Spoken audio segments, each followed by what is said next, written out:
Hey guys, and welcome back to this channel. In this video I'll be showing you guys how you can edit on CapCut for TikTok using these CapCut templates. So go to template and just select the template. Okay, apparently mine isn't loading for some strange reasons. Maybe if I search it up it will load.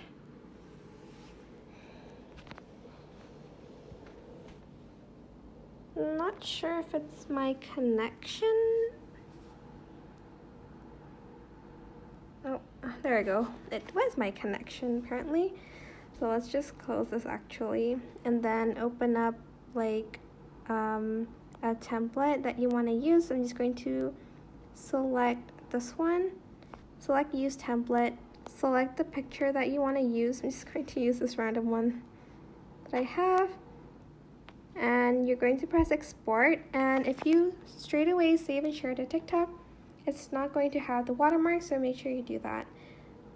And yeah, that is basically it. I hope this tutorial was helpful for you guys.